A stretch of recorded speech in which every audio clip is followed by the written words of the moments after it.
Honor, at some point, Your Honor, I'm sorry, I'm talking, and I don't know why I am being interrupted. I will not stop. Hey. I was speaking. Ms. Love, y'all got. I'm sorry, I was speaking. Both of y'all can't talk at the same time. I know, I was speaking, and I expect you to allow to speak when I'm speaking. Hey, both of you all need to just take it down a notch. And so, Your Honor, if I may finish, because I was the one speaking before Mr. Weinstein interrupted. But you continually engage in this pattern of behavior, Ms. Love. You don't want to accept my ruling. Your Honor, and I know you're being an advocate, but at some point, stop. Just stop. I made my ruling. Good, bad, or indifferent to you. You're going to win some, you're going to lose some. I do accept that fact. Okay, no, you don't. No, you don't. Your Honor, we have just not been able to present the evidence. No, you don't. I get it. And if you have an independent basis to introduce statements that may not, or that may be not subject to the fruit of the poisonous tree, or any other thing, or any other issue related to evidence that may have flown out of this particular interview, then I'll hear it at that point in time. When the court says independent basis, does the court mean outside of that video? Because we do have that. Yeah, if it's not tied to the statement, of course you can introduce it.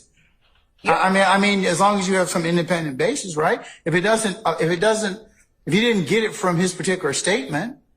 But Your Honor, that's the point, that we have the witness here, that we brought the witness here, and had him cancel medical appointments to testify to the court about. We brought the witness here. I made a ruling. That has nothing to do with it. That's a red herring, and you know it. No, Your Honor, I was saying that we were ready to present evidence, and the court is not allowing us to present the evidence. That's all that I'm saying.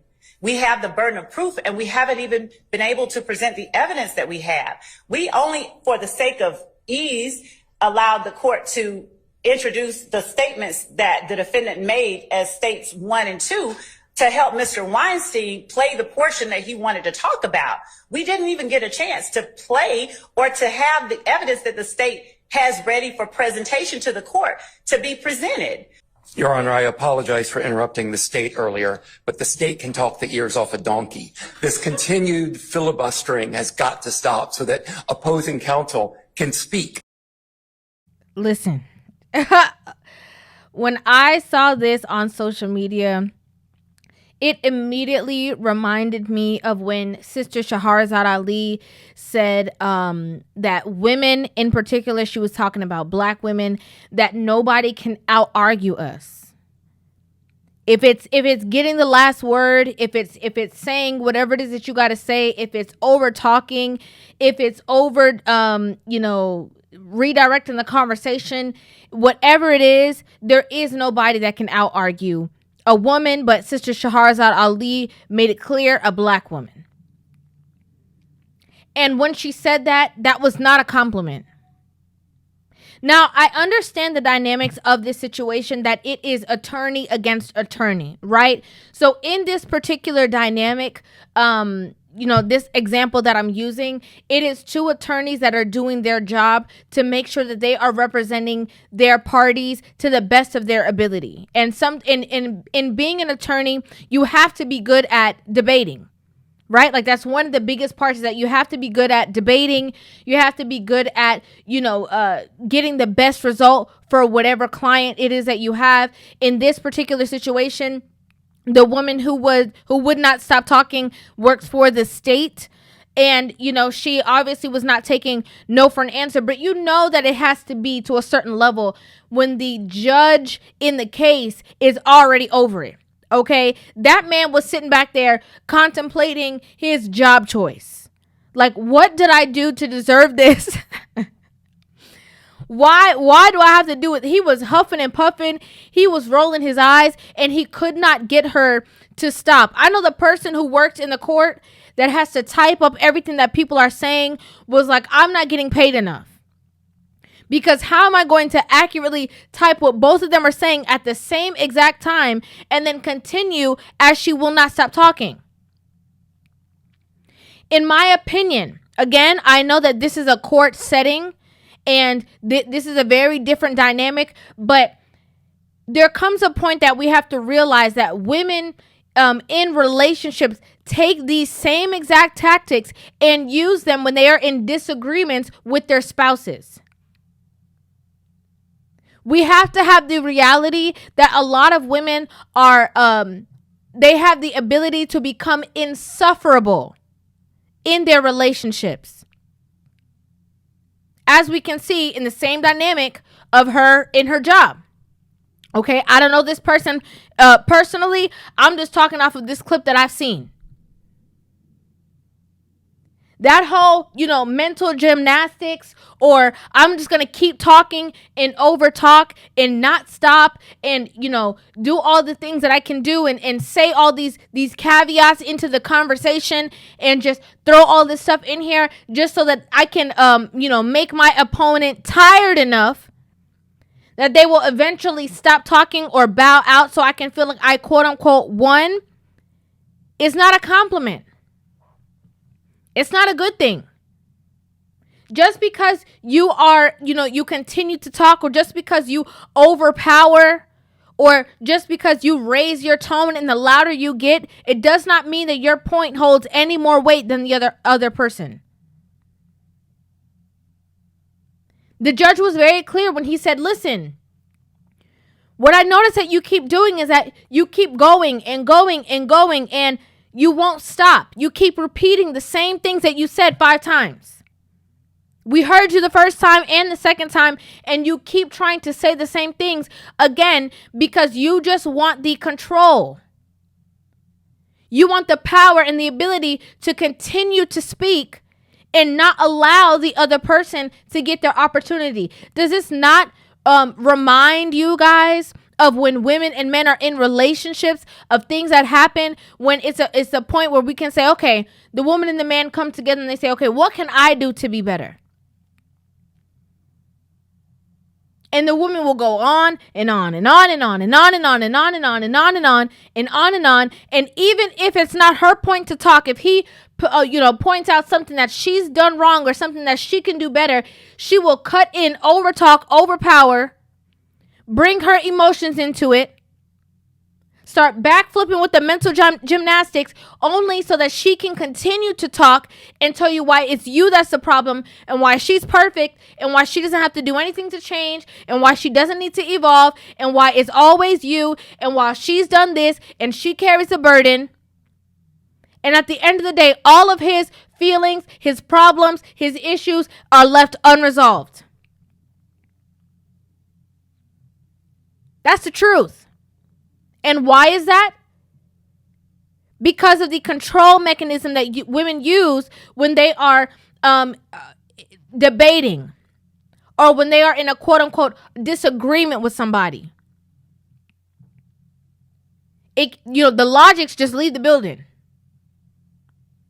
It can be a situation that, they can hear the other party speak and gladly listen. We see it everywhere. We see it on social media. We see it on reality TV shows. We see it in real life. It's very seldom that you will find a woman that can sit there and put the shut to the up, be quiet, and actually listen to understand the other person's point of view and still say what she has to say after.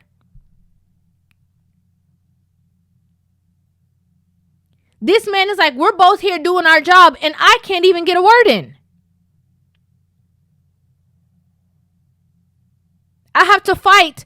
It's like double dutch. I have to fight to jump in just to say what I'm going to say because you're talking and you won't stop even when the judge instructs you to. Even when the sheriff's deputy steps in and was like, this is too much. You guys are doing too much. Even when there was an intervention, there was no lack of discipline. As the man decided to be quiet, the person, again, who you would think would be in conjunction with the judge himself because she works for the state, that there will be some kind of respect level that will say, you know what, let me just dial it back. Okay, well, I was speaking, but I understand. Okay, sure, whatever the case is. No, there's none of that. It's just going on and on and on and on and on and on. And again, I'm using this as a diagram of what happens when women are at home in their relationships with their spouses and the things that they do. It's the same exact tactics that they use.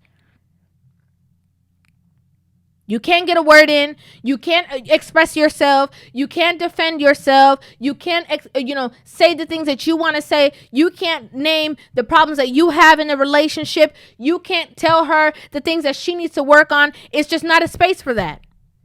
There is no atmosphere. It's her way or the highway. She's the only person that's allowed to speak, express herself. She gets into her emotions, and then once her emotions fuel it, then that's when, the door for disrespect is open. That's when she starts, going for the jugular and just saying any old kind of thing.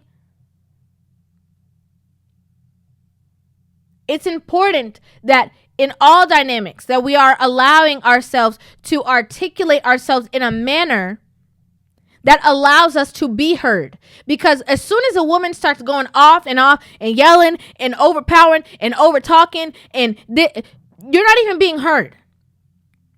The judge didn't want to hear it. The attorney didn't want to hear it. Everybody's losing it now. Nobody wants to even try to understand your point of view because you're not communicating in a fashion that they are able to even understand. As soon as a woman starts talking down to a man or over talking to a man or starts talking to him like he's a child, he can't hear you. Like Charlie Brown, when the teacher was talking, it was like, wah, wah, wah, wah, wah, wah. That's what women sound like when they start to do all these things. Talk down to, over talk, disrespect, raise your voice, backflip the conversation all over the place. If you want to be heard and you want to be understood, you have to practice effective communication. And again, for the people who I know who are going to comment after I've already said 3 times that I know that this is an attorney situation and that these are 2 attorneys doing their job, I am using this as an example of how women act when they go home with their spouses.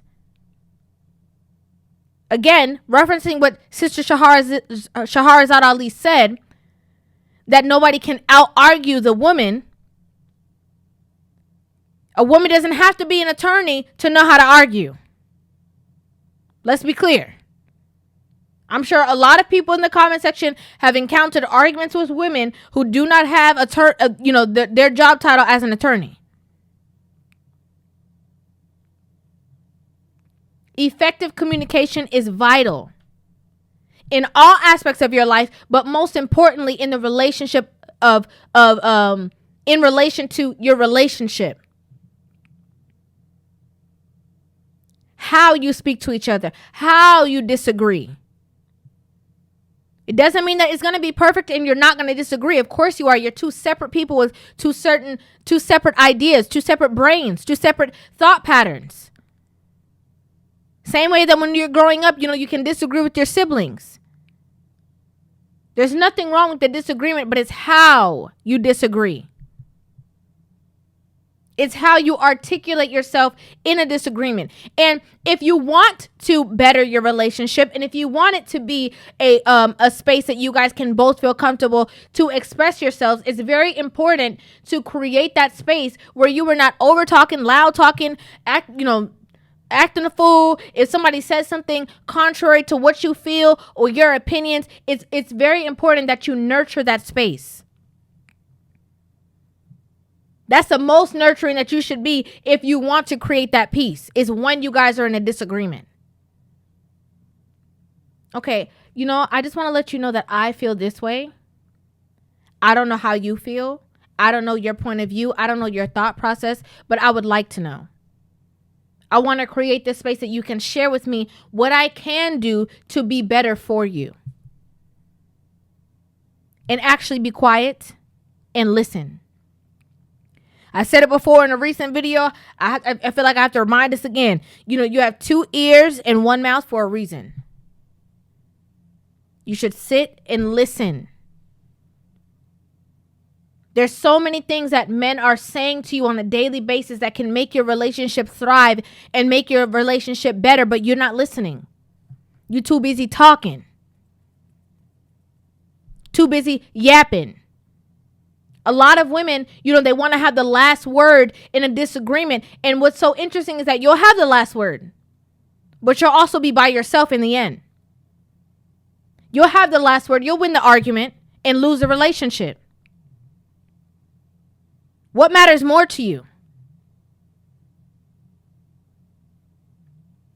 A lot of women have a really tough time that, it's paining them inside when they have to be quiet and just allow this person to criticize the things that they do or expose the parts of them that are not perfect because they want to, seem perfect so bad. But if you got to cry, cry. If it hurts your feelings and you sitting there upset and you got to cry, do it. But be quiet. And listen, because that emotional maturity that is being created in those times is something that you can't skip. You can't skip the process. There's a molding, there's a humbling within that experience that's necessary for your relationship to thrive. That's my opinion. I'd like to know what you guys think about this in the comment section down below. I would love to hear you guys' opinions on this video. Make sure you guys hit that subscribe button and give this video a thumbs up. And I will see you guys in the next one. Love you.